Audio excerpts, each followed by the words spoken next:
During the 2020 festive season, Tata Motors has recorded a 103% growth in vehicle bookings for passenger vehicles, and the Harrier alone has recorded a growth of 110%.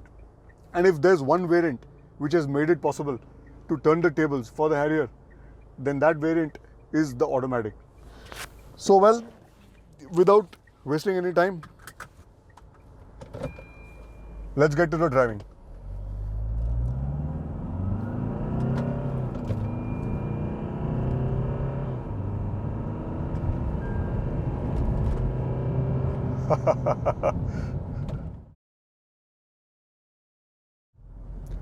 So the platform, initially the Harrier, when it started development in around 2013, Tata Motors had selected the Freelander 2 platform, but sensibly that idea was dropped, and Tata Motors selected the Future and the Discovery Sport platform, which was a newer generation D8 architecture. Not only this platform was more modern, but it also allowed for a 7-seat variant, which is the upcoming Gravitas. Now coming to the engine, this is the 2-liter multi-jet turbo diesel engine by FCA. And for those of you who did not know, FCA, which is Fiat India, earns more than 90% of its profits in India by selling engines. And why shouldn't they? Because the engineering for their engines is really good. So let me tell you, like back in 2017, when the Harrier project was just taking shape and lining up for a 2018 end, early 2019 launch. So that time, Tata Motors had already ordered approximately 70,000 engines for their Q501 and Q502 projects. And that gives us a sales target idea of what Tata had for the Harrier project. It had 140 horses and the same amount of torque. But now with 30 horsepower more, it feels Harrier has gained what it always deserved. And the 6-speed manual definitely felt adequate, but at high RPMs it did feel restricted, and the engine was not liking that detune what Tata gave. But now this feels magically powerful, and let me tell you, the meat of the torque band is between 1500 to 1600 RPM up to 2700 RPM. Well, just under 3000 RPM to be honest. Yeah, I can feel the torque now as well. So 3000 RPM onwards, onto the red line up to just under 4500 RPM, the horsepower comes into picture. But to be honest, let me tell you, this engine doesn't like to be redlined, though it doesn't mind to be redlined, but the actual meat of the torque band as I defined, 1500 to 2700 RPM, and then the horsepower takes shape, so that's up to 4000 odd RPM.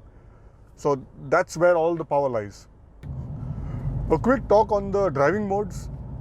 Starting up with the Eco mode, well, definitely it is having subdued throttle response, keeping in mind the fuel economy targets, and I genuinely felt it to be the most smooth mode to drive in, also in city limits and also for the highways. The Sport mode, on the flip side, is surely much more engaging and driver-centric, and the throttle map is designed to keep the driver engaged. Whereas the City mode, it strikes a good balance between the two.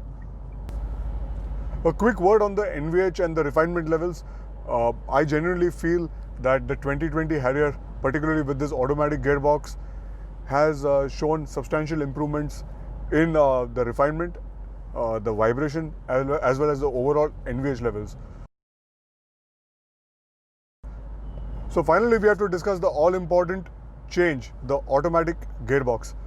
So while going through some post on Team BHP, because I'm a member there, I noticed some people had made some comments that Compass owners as well as the Harrier owners, which agreed that the overall gelling of the FCA's 2-liter turbo diesel, the multi-jet diesel engine, has been better performed by Tata Motors than what Jeep has done with the Compass with its 9-speed ZF automatic. So this gearbox, as we know, has been sourced from Hyundai. So that is a common fact, and it's a very known fact, most reviewers are saying. But I was researching which gearbox, the exact gearbox, has Tata Motors selected for this 2-liter multi-jet for the Harrier project. So I found a good list of all the transmissions made by Hyundai, and the closest match was A6 F36. So this gearbox, if we break down that nomenclature, A is for automatic, 6 is for 6-speed, F is for front wheel drive, and 36 is for 36 kilogram meter cube, which approximately translates to 360 Newton meters, which is the gearbox's torque carrying capacity. And the FCA's 2-liter diesel engine also has a torque of 350 Newton meters. So overall, a lot of things match with that. And most likely, this is the A6 F36, because Tata Motors hasn't really officially revealed which gearbox of Hyundai they've used, other than being a Tucson gearbox.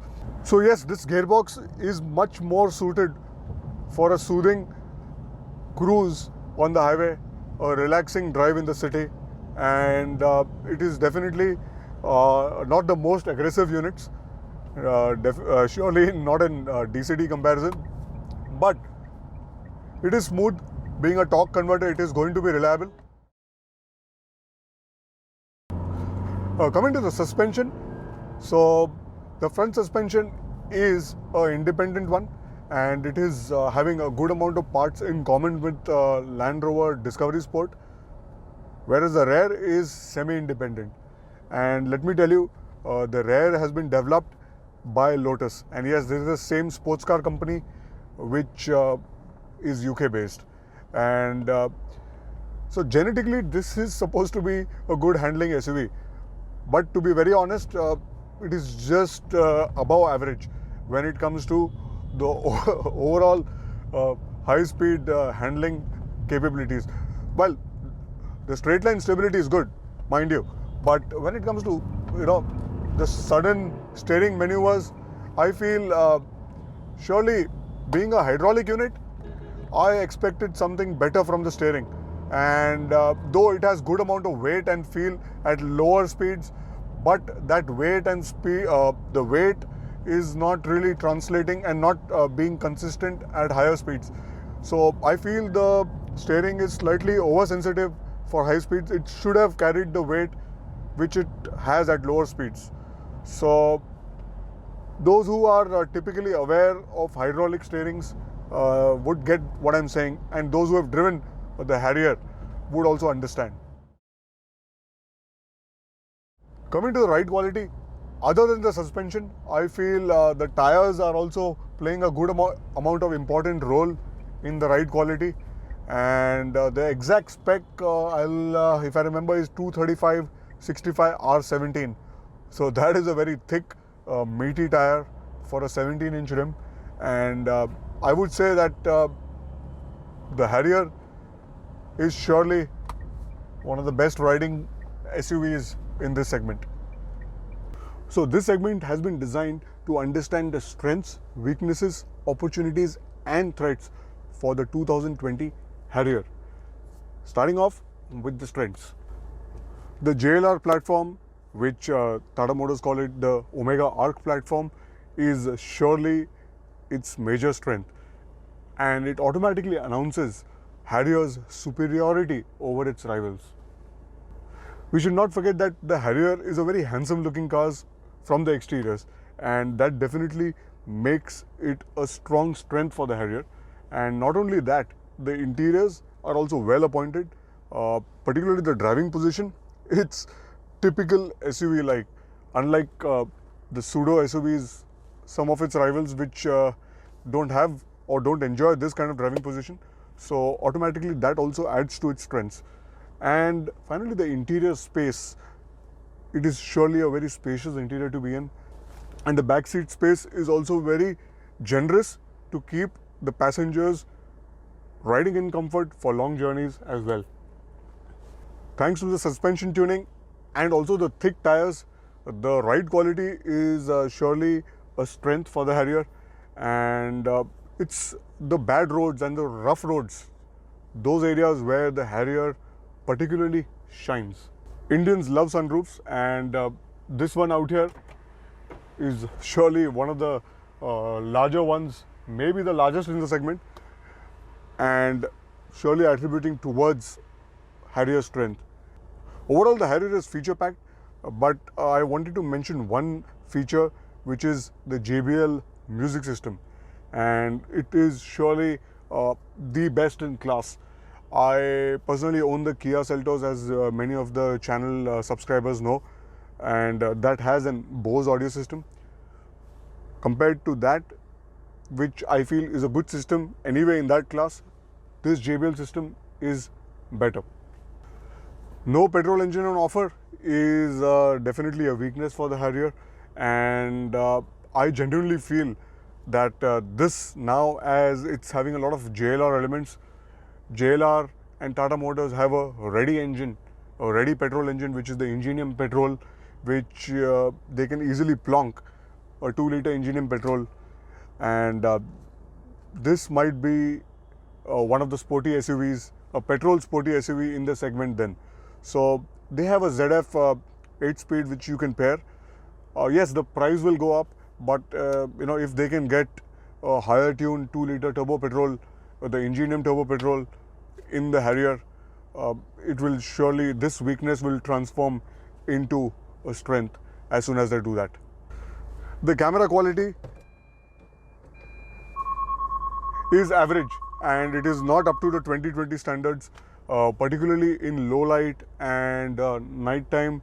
The camera is, I feel, in this segment there are better cameras available, and I would genuinely want to mention this in the weakness. No all-wheel drive on offer, so this definitely is a weakness. Particularly one of its major rivals, the Jeep Compass, has an all-wheel drive option, and also a very rugged Trailhawk is available. So I say this because the Harrier has a good amount of genetics, the Land Rover genetics, and it's high time we need an all-wheel drive variant for the Harrier to really complete the package. Right, so finally the opportunity for Tata Motors is this, that now you have the automatic gearbox, and it's finally time to gain back the lost sales which you could have already gotten if you had launched the Harrier in 2019 with an automatic gearbox at launch. So yes, now the opportunity is right, and definitely the sales figures, as I mentioned at the start, are showing results. So this is surely an opportunity. Finally, the threats. Other than the already existing rivals which are posing a threat to the Harrier sales, I believe the upcoming threat is the Gravitas, which is more of an internal sibling rivalry, which I predict, majorly because the Gravitas is supposed to be having a 7-seat offering, so that may have, or that may take away a good amount of sales from this existing Harrier. So well, that's it from me now today. I hope you guys enjoyed this video. At the same time, enjoyed my signature style SWOT analysis. I'm sure it will help you in your buy decision for the 2020 Harrier. And on that note, thanks for watching.